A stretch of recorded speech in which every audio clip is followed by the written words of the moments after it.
ಹೇಳಿ ಹೋಗೋ ಕಾರಣ. ಈ ಬುಕ್ ಬಗ್ಗೆ ನಾನು ಇನ್ಸ್ಟಾಗ್ರಾಮಲ್ಲಿ ತುಂಬಾ ಒಪಿನಿಯನ್ಸ್ನ ಕೇಳಿಸ್ಕೊಂಡಿದ್ದೆ. ಸೊ ನಾನು ಈ ಬುಕ್ ಓದಿ ನೋಡೋಣ ಅಂಥದ್ದೇನಿದೆ ಈ ಬುಕ್ಕಲ್ಲಿ ಅಂತ ಕ್ಯೂರಿಯಾಸಿಟಿಲೇ ಬುಕ್ನ ಓದೋಕ್ಕೆ ಸ್ಟಾರ್ಟ್ ಮಾಡಿದೆ. ನಾನು ಮಿನಿಮಮ್ 1 ವೀಕ್ ತೊಗೊಂಡಿದ್ದೀನಿ ಆ ಬುಕ್ ಓದೋಕ್ಕೆ, ಯಾಕಂದರೆ ನಾನು ಫ್ರೀ ಇರ್ತಿರ್ಲಿಲ್ಲ. ನನಗೆ ಫ್ರೀ ಆದಾಗ ಓದಿದ್ದೀನಿ. ಬಟ್ ಆ ಬುಕ್ನ ಇವತ್ತು ಓದಿ ಸ್ವಲ್ಪ ಸ್ಟಾಪ್ ಮಾಡಿ ನಾಳೆ ಎಷ್ಟೊತ್ತಿಗೆ ಓದ್ತೀನೋ ಫ್ರೀ ಆಗ್ತೀನೋ ಅನ್ನೋಷ್ಟು ಕ್ಯೂರಿಯಾಸಿಟಿ. ನೆಕ್ಸ್ಟ್ ಏನಾಗ್ಬೋದು ಆ ಸ್ಟೋರಿಲಿ ಅಂತ ಫುಲ್ ಕ್ಯೂರಿಯಾಸಿಟಿ ಇತ್ತು. ಏನೋ ನಮ್ಮ ಮಧ್ಯೆ ಆ ಸ್ಟೋರಿ ನಡೀತಾ ಇದೆ, ನಮ್ಗೆ ಗೊತ್ತಿರೋರು ಯಾರೋ ಆ ಪಾತ್ರದಲ್ಲಿ ಜೀವಿಸ್ತಾ ಇದ್ದಾರೆ ಅಂತ ಅನಿಸೋಷ್ಟು ಆ ಬುಕ್ಕು ತುಂಬಾ ಚೆನ್ನಾಗಿದೆ. ನಾನೇನಾದರೂ ನಿಮಗೆ ಸಜೆಸ್ಟ್ ಮಾಡಬೇಕಂತಂದರೆ, if you are free and curious about this, you must read that book. ಈ ಕಾದಂಬರಿಲಿ ಮುಖ್ಯವಾಗಿ ಬರೋದು 4 ಪಾತ್ರಗಳು. ಮೊದಲನೇದು ಬಂದು ಹಿಮವಂತ, 2ನೇದು ಪ್ರಾರ್ಥನಾ, 3ನೇದು ಊರ್ಮಿಳಾ, 4ನೇದು ದೇವ್ ಶಿಶು. ಯಾರೋ ಗೊತ್ತಿಲ್ಲದೆ ಇರೋ ಹುಡುಗಿನ ಇವಳೇ ಜಗತ್ತು ಅಂತ ಅಂದ್ಕೊಂಡು ಇವಳಿಗೋಸ್ಕರ ಒಂದು ಜಗತ್ತೇ ಕಟ್ಟಬೇಕು ಅಂದ್ಕೊಂಡು ಹೋಗಿದ್ದು ಹಿಮವಂತ ಒಂದು ಕಡೆ. ಆದರೆ ಹಿಮವಂತ ತನಗೆಲ್ಲನೂ ಮಾಡ್ತಿದ್ದಾನೆ, ಅವನದು ಪ್ಯೂರ್ ಲವ್ ಅಂತ ಗೊತ್ತಿದ್ರೂ ಯಾವುದೋ ಮೋಹಕ್ಕೊಳಗಾಗಿ ದೇವ್ನ ಇಷ್ಟಪಟ್ಟು ಪ್ರಾರ್ಥನೆ ಇನ್ನೊಂದು ಕಡೆ. ಸಿಕ್ಕಿದ ಹುಡುಗಿರ ಜೊತೆ ಫ್ಲರ್ಟ್ ಮಾಡ್ಕೊಂಡಿದ್ದಿದ್ದು ದೇವ್, ಪ್ರಾರ್ಥನಾಗೆ ಮನ್ಸಾರೆ ಸೋತಿದ್ದು ಇನ್ನೊಂದು ಕಡೆ.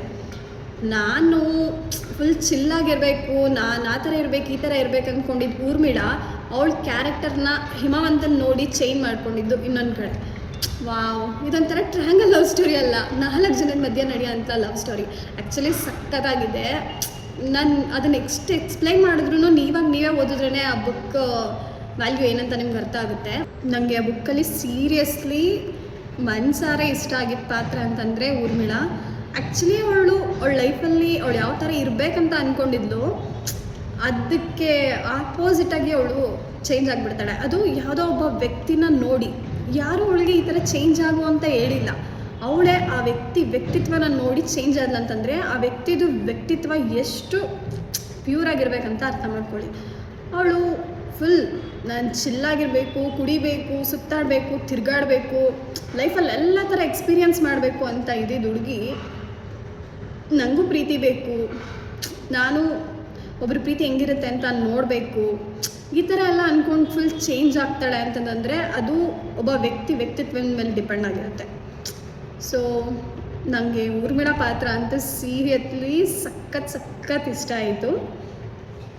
ಆ್ಯಂಡ್ ಪ್ರಾರ್ಥನಾ ಇಸ್ ಆಲ್ಸೋ ಗುಡ್. ಬಟ್ ಈ ಪ್ರಾರ್ಥನಾ ಪಾತ್ರ ನೋಡಿದ ತಕ್ಷಣ ನಂಗೆ ಏನು ಅನ್ನಿಸ್ತು ಅಂತಂದರೆ, ಇವಾಗಿನ ಕಾಲದ ಹುಡುಗಿರು ಅಂದರೆ ಇವಾಗಿನ ಅಟ್ ಪ್ರೆಸೆಂಟ್ ಜನ್ರೇಷನಲ್ಲಿ ಏನಾಗ್ತಾ ಇದೆ ಅದು ಪ್ರಾರ್ಥನಾ. Actually Urmila also like it only. But ಏನಂತಂದರೆ ಊರ್ಮಿಳಾ ಥರ ಇವಾಗಿನ ಹುಡುಗಿರು ಚೇಂಜ್ ಆಗೋದು ಸ್ವಲ್ಪ ಕಷ್ಟ ಇದೆ. ಬಟ್ ಪ್ರಾರ್ಥನಾ ಥರ ಈಸಿಯಾಗಿ ಚೇಂಜ್ ಆಗ ಎಲ್ಲ ಹುಡುಗಿರ್ಗೂ ಊರ್ಮಿಳಾ ಥರ ಒಬ್ಬ ವ್ಯಕ್ತಿ ಲೈಫಲ್ಲಿ ಬಂದರೆ ಮೇ ಬಿ ಅವ್ರ ಲೈಫಲ್ಲೂ ಚೇಂಜಸ್ ಆಗಬಹುದೇನೋ, ಐ ಡೋಂಟ್ ನೋ. ಏನು ಗೊತ್ತಾ, ಒಂದೇ ದಿನದಲ್ಲಿ ನಾನು ಆ ಬುಕ್ದು ಫುಲ್ ಸ್ಟೋರಿನಂತೂ ಹೇಳೋಕ್ಕಾಗಲ್ಲ. ಸೊ ನಾನು ನಾಳೆ ಆ ಬುಕ್ಕಲ್ಲಿ ನನಗಿಷ್ಟ ಆಗಿರೋ ಮೇನ್ ಪಾಯಿಂಟ್ಸ್ನ ನಾನು ನಿಮ್ಮ ಮುಂದೆ ಹೇಳ್ತೀನಿ. ಸೊ ಅಲ್ಲಿವರೆಗೂ ವೆಯ್ಟ್ ಮಾಡ್ತಾಯಿರಿ. ಬಾಯ್.